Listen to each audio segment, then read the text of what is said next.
दोस्तों 1988 में William post नाम के एक आदमी की $16.2 मिलियन की लॉटरी लगी थी, जो इंडियन रुपीस में लगभग 120 करोड़ होते हैं। और ये बात है 1988 की। तो उस टाइम पे तो 1 करोड़ की भी काफी वैल्यू होती थी। तो आप लोगों को लग रहा होगा कि इस आदमी ने अपनी लाइफ में कितने मजे किए होंगे। वेल, ऐसा नहीं हुआ। जैसे इसकी लॉटरी लगी तो इसके कुछ रिश्तेदारों ने इससे पैसे मांगे, और जब इसने पैसे देने से मना कर दिया तो उन्होंने इसे मारने की कोशिश करी, लेकिन ये आदमी किसी तरह से बच निकला। कुछ टाइम बाद इसकी वाइफ इससे डिवोर्स कर चली गई और इसकी वेल्थ का एक बड़ा हिस्सा उसकी वाइफ के पास चला गया। और इसी तरह इसने अपनी लाइफ में टोटल 7 बार शादियां करी, क्योंकि 6 बार तो उसकी वाइफ ने इसे डिवोर्स ही दे दिया था। फिर इसने अपने कुछ फ्रेंड्स के साथ मिलकर बिजनेस भी शुरू किया, और वो सब भी फेल हो गए, क्योंकि इसके पास कोई बिजनेस चलाने की स्किल ही नहीं थी। और इस तरह उसने अपने काफी पैसे खो दिए, और फिर उसने अपने बचे हुए पैसों को बैंक में रख दिया, जो समय के साथ साथ वो भी खत्म होते चले गए। और फाइनली जब इस आदमी की डेथ हुई तो ये $1 मिलियन के कर्जे में था, और वो अपनी लाइफ के आखिरी साल $450 की सैलरी पे गुजारा कर रहा था। तो इसलिए आपको अपनी यंग एज से ही पैसों की सही से समझ होनी चाहिए, और आपको अपने 20s में ये पता होना चाहिए कि आपको अपना पैसा कहाँ इन्वेस्ट करना है। तो आज का ये वीडियो आप सभी लोगों के लिए बहुत इंपॉर्टेंट है, क्योंकि आज के इस वीडियो में मैं आपके साथ कुछ फाइनेंशियल लेसन शेयर करने वाला हूँ, जिससे आप अपनी यंग एज से ही पैसों को सही से इन्वेस्ट करने के बारे में सीख पाओगे। इसलिए इस वीडियो के एंड तक जरूर देखें, क्योंकि इस वीडियो के बाद आपको अपने इन्वेस्टिंग की स्ट्रेटेजी पर बिल्कुल भी डाउट नहीं होने वाला है। अब आपको अपने पैसों को कहाँ और कैसे इन्वेस्ट करना है, उसके लिए मैं आपके साथ 4 स्ट्रेटेजी शेयर करने वाला हूँ, जिससे कि आपको एक क्लियर आइडिया मिलेगा, और हम ये मानेंगे कि आप हर महीने 15,000 रुपए इन्वेस्ट कर रहे हो। और साथ ही साथ हम इन्फ्लेशन को भी एडजस्ट करेंगे, और फिर हम देखेंगे कि आपकी वेल्थ कितनी बन रही है। तो सबसे पहले आती है स्ट्रेटेजी नंबर 1।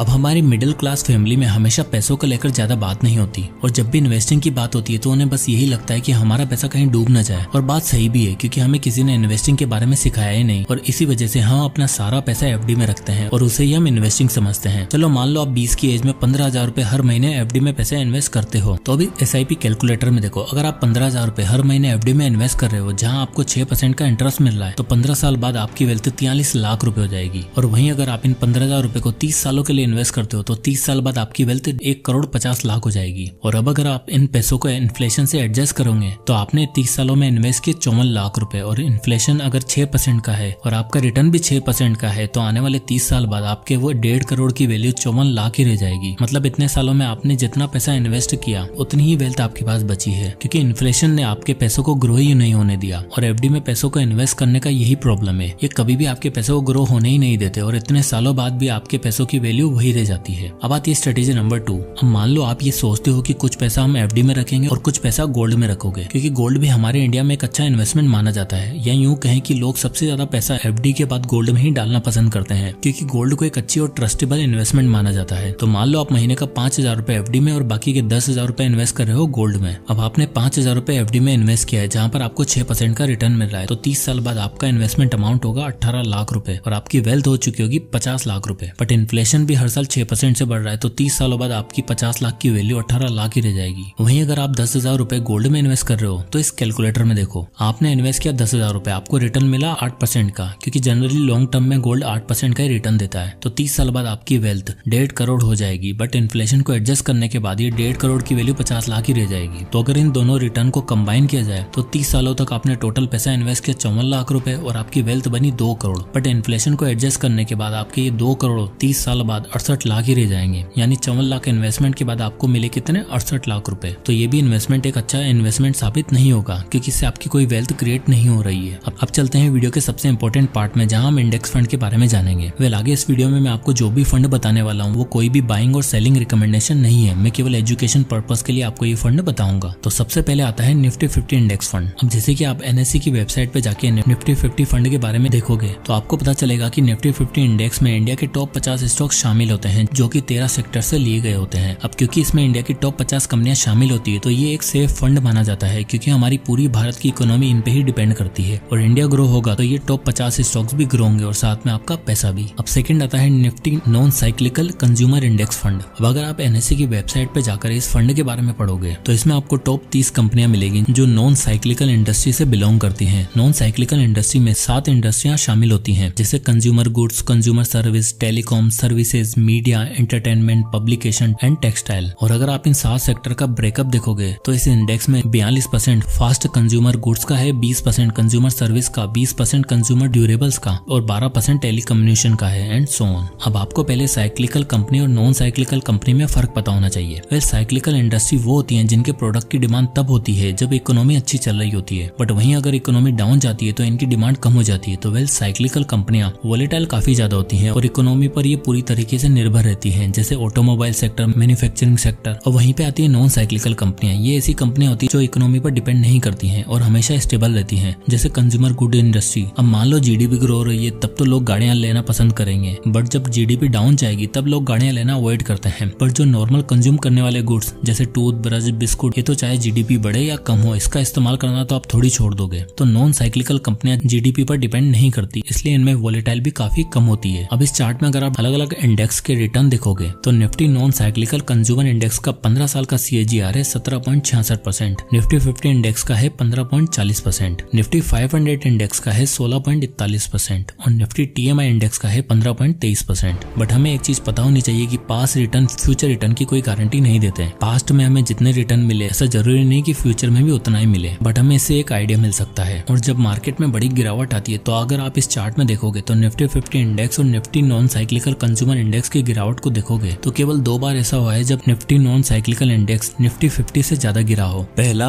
अक्टूबर 2015 से जनवरी 2016 के बीच और दूसरा अक्टूबर 2022 से दिसंबर 2022 के बीच। इवन इस इंडेक्स का अगर आप पी भी चेक करोगे तो पिछले 10 साल का एवरेज है 101%, पिछले 5 साल का है 140% और अभी करंट पी है 59% का, जो कि एक अच्छी बात है। और इस चार्ट के अकॉर्डिंग आप देख सकते हो कि इस इंडेक्स में सबसे ज्यादा वेटेज किस किस स्टॉक्स का है। और अगर पोटेंशियल ग्रोथ की बात की जाए तो जैसे जैसे हमारे देश के लोगों की इनकम बढ़ेगी तो लोग ज्यादा चीजों को खरीदेंगे और इस सेक्टर में ग्रोथ के चांसेस भी फिर ज्यादा होंगे। हमारे देश की जनता यंग है, देश में अर्बनाइजेशन हो रहा है, हमारा भारत डिजिटल बन रहा है, तो इकोनॉमी भी बढ़ रही है। तो अगर आप एक स्टेबल रिटर्न की तरफ देख रहे हो तो इस फंड के बारे में आप सोच सकते हो। तो ये थे कुछ इंडेक्स फंड। अब अगेन ये फंड कोई बाइंग या सेलिंग रिकमेंडेशन नहीं है, मैंने केवल एजुकेशनल पर्पस आपको इनकी डिटेल जानकारी दी है। चलते हैं स्ट्रेटेजी नंबर 3 पे। अब इस स्ट्रेटेजी में आप 5,000 रुपए इन्वेस्ट करोगे गोल्ड में, जहां आपको 8% का रिटर्न मिलेगा और बाकी के 10,000 रुपए आप इन्वेस्ट करोगे इक्विटी में यानी इंडेक्स फंड में। अब इस चार्ट में देखिए, अब आप यहाँ देख सकते हो कि आप 5,000 रुपए गोल्ड में इन्वेस्ट कर रहे हो जहां आपको 8% का रिटर्न मिल रहा है। तो 30 साल बाद आपका इन्वेस्टमेंट अमाउंट 18 लाख है और आपकी वेल्थ 75 लाख बन चुकी है। लेकिन इन्फ्लेशन को एडजस्ट करने के बाद ये 75 लाख की वैल्यू 24 लाख ही रह जाएगी। वहीं अगर आप बाकी के बचे 10,000 रुपए आप इंडेक्स फंड में इन्वेस्ट करते हो जहां आपको 15% का रिटर्न मिल रहा है, तो 30 साल बाद आपका इन्वेस्टमेंट अमाउंट होगा 36 लाख रुपए और आपकी टोटल वेल्थ हो चुकी होगी 7 करोड़ रुपए। और इन्फ्लेशन को एडजस्ट करने के बाद ये 1 करोड़ 80 लाख रुपए हो चुके होंगे। अब स्ट्रेटेजी 3 में अगर आप देखोगे तो आपने जो टोटल इन्वेस्टमेंट किया है वो है 54 लाख रुपए का और आपकी टोटल वेल्थ बनी है 7 करोड़ 75 लाख रुपए और इन्फ्लेशन को एडजस्ट करने के बाद भी आपकी वेल्थ लगभग 2 करोड़ है। तो इस स्ट्रेटेजी में फिर भी आपको अच्छा रिटर्न मिल पा रहा है और इन्फ्लेशन को एडजस्ट करने के बाद 2 करोड़ भी एक अच्छा अमाउंट होगा। अब चलते हैं स्ट्रेटेजी नंबर 4 पे। अब मान लो आपने इन्वेस्टिंग के बारे में अच्छे से पढ़ा, उसकी नॉलेज ली और पेशेंस रखा, क्योंकि आपको पता है कि लॉन्ग टर्म में पावर ऑफ कंपाउंडिंग काम करती है। तो आप अपना पूरा 15,000 रुपए अमाउंट इक्विटी में यानी इंडेक्स फंड में इन्वेस्ट करते हो। तो अगेन इस चार्ट को देखिए। अब आप इस चार्ट में देख सकते हैं कि आपने अपना पूरा इन्वेस्टमेंट 15,000 रुपए इंडेक्स फंड में इन्वेस्ट किया है जहां आपको 17% का रिटर्न मिल रहा है। तो 30 सालों बाद आपके वो 54 लाख रुपए का इन्वेस्टमेंट हो चुका होगा 17 करोड़ रुपए और इन्फ्लेशन को अगर आप एडजस्ट करोगे तो आपकी वेल्थ 4 करोड़ 20 लाख रुपए होगी, जो कि एक बहुत बड़ा अमाउंट है। तो अगर आप सही से लंबे समय के लिए इन्वेस्ट करते हो तो आप अच्छी खासी वेल्थ बना सकते हो। तो इस तरह हमने ये चारों स्ट्रेटेजीज को देखा कि किस तरह हम कहाँ अपना पैसा इन्वेस्ट कर सकते हैं। अब जहाँ एफडी की बात होती है तो हम उसे एक सेफ इन्वेस्टमेंट मानते हैं, बट वहाँ पर आपका पैसा ग्रो नहीं होता। और वहीं जहाँ इक्विटी की बात आती है तो वहाँ हमें लगता है कि कहीं हमारा पैसा बर्बाद ना हो जाए और उसमें हमें काफी रिस्क लगती है। तो इंडेक्स फंड आपके लिए बेस्ट पॉसिबल ऑप्शन हो सकता है, क्योंकि इंडेक्स फंड का फायदा ये है कि इसमें आपको कोई पर्टिकुलर स्टॉक में पैसा इन्वेस्ट नहीं करना, तो आपका रिस्क काफी कम हो जाता है। ऊपर से आपको ज्यादा रिसर्च भी नहीं करनी पड़ती, तो ये आपके लिए एक अच्छा ऑप्शन हो सकता है। अब हमने पैसों को इन्वेस्ट करने के लिए 4 स्ट्रेटेजी देख ली। अभी चार्ट को अगर आप देखोगे तो स्ट्रेटेजी 1 के अकॉर्डिंग आप अपना पैसा एफडी में इन्वेस्ट करते हो जहां आपको 6% का रिटर्न मिल रहा है और 30 साल तक आपने पैसा इन्वेस्ट किया तो टोटल आपने 54 लाख रुपए इन्वेस्ट किए और इन्फ्लेशन को एडजस्ट करने के बाद आपकी वेल्थ होगी 54 लाख रुपए, यानी 30 सालों तक पैसा इन्वेस्ट करने का कोई तुक ही नहीं बना। वहीं अगर आप स्ट्रेटेजी 2 में देखोगे जहां आपने 5,000 रुपए एफडी में इन्वेस्ट करा और 10,000 रुपए गोल्ड में, तो 30 साल बाद इन दोनों का कंबाइंड इन्वेस्टमेंट होगा वही 54 लाख रुपए और इन्फ्लेशन को एडजस्ट करने के बाद 30 साल बाद आपकी वेल्थ होगी 68 लाख रुपए, यानी आपके इन्वेस्टमेंट अमाउंट से केवल 14 लाख रुपए ज्यादा। अब स्ट्रेटेजी 3 में देखोगे जहां आप 5,000 रुपए गोल्ड में इन्वेस्ट करते हो और 10,000 रुपए इंडेक्स फंड में, तो टोटल कंबाइंड आपका इन्वेस्टमेंट अमाउंट होगा वही 54 लाख रुपए और 30 साल बाद इन्फ्लेशन को एडजस्ट करने के बाद आपकी वेल्थ होगी 2 करोड़ रुपए, जो कि एक काफी अच्छा अमाउंट है। और लास्ट स्ट्रेटेजी 4 में हमने देखा कि आपने अपना पूरे 15,000 रुपए इंडेक्स फंड में इन्वेस्ट किए, तो 30 सालों बाद आपका टोटल इन्वेस्टमेंट अमाउंट 54 लाख रुपए और आपकी वेल्थ इन्फ्लेशन को एडजस्ट करने के बाद होगी 4 करोड़ 20 लाख रुपए। तो इन सबसे हमें ये समझ तो आ गया है कि इक्विटी में इन्वेस्ट करने से हम जनरली पैसों को ग्रो कर पाते हैं, और इंडेक्स में इन्वेस्ट करने का एक फायदा ये है कि इसमें ना तो आप कोई पर्टिकुलर स्टॉक में पैसा इन्वेस्ट करते हो, तो ना तो आपको उसको हमेशा ट्रैक करना पड़ेगा, और आपकी रिस्क भी डाइवर्सिफाई हो जाती है। इसलिए ये फंड आपके लिए दूसरों की अपेक्षा सेफ भी रहते हैं। आप जरूरी नहीं कि इंडेक्स आपको 15-17% का रिटर्न दे ही सही, बट हम अज्यूम कर सकते हैं कि पास्ट में इन्होंने इतना रिटर्न दिया है तो फ्यूचर में भी इसके आसपास दे सकते हैं, और आप फ्यूचर में एक डिसेंट वेल्थ भी बना पाओगे और अपने पैसों को कंपाउंड भी होने दोगे। और वहीं अगर आप सोचते हो कि 30 साल किसने देखा, इतने सालों तक कौन ही इन्वेस्टिंग करता है, तो आप यहाँ पर देखो, आप हर महीने इन्वेस्ट कर रहे हो केवल 15,000 रुपए। फ्यूचर में हमारी सैलरी भी बढ़ेगी, हमारी इनकम भी बढ़ेगी, तो ऑब्वियसली कि हम पैसा भी ज्यादा इन्वेस्ट करेंगे। तो अगर आप मान लो 15,000 रुपए इन्वेस्ट करते हो और हर साल अपने अमाउंट को 10% से बढ़ाते जाते हो, तो इस SIP कैलकुलेटर में देखो, आपने यहाँ पर महीने का 15,000 रुपए इन्वेस्ट किया है और हर साल आप अपने अमाउंट को 10% से बढ़ा रहे हो और आपको 15% का डिसेंट रिटर्न मिला है, तो 20 साल बाद आपकी वेल्थ 4 करोड़ 17 लाख रुपए हो जाएगी, और इन 4 करोड़ 17 लाख की वैल्यू 20 साल बाद लगभग 1 करोड़ 30 लाख के आसपास रहेगी, जो कि एक अच्छा अमाउंट होगा। तो इस तरह आप अपने इन्वेस्टमेंट अमाउंट को बढ़ाते जाओगे तो कंपाउंडिंग की मदद से आप जल्दी फाइनेंशियली फ्री हो सकते हो। अभी आप पर डिपेंड करता है कि आप कितना अमाउंट इन्वेस्ट करते हो, कब करते हो और कहाँ करते हो। बट एक बात आपको याद रखनी चाहिए कि आप अपने 20s में कैसे पैसों को मैनेज करते हो, वही आपके फ्यूचर को डिसाइड करेगा। और अगर आप पैसा कमाने पर ध्यान दोगे तो इवेंचुअली आपके पास ज्यादा पैसे होंगे और आप ज्यादा पैसा इन्वेस्ट करके जल्दी रिटायर हो पाओगे। तो दोस्तों, आई होप कि ये वीडियो आपको पसंद आया होगा, और कहीं भी पैसा इन्वेस्ट करने से पहले आप अपनी ड्यू डिलीजेंस जरूर करें, क्योंकि पैसा आपका है, मेहनत आपकी, तो सोच समझकर इन्वेस्ट करना जरूरी है। वीडियो को लाइक करना ना भूलें और ज्यादा से लोगों तक शेयर भी करें। तो मिलते हैं नेक्स्ट वीडियो में, तब तक के लिए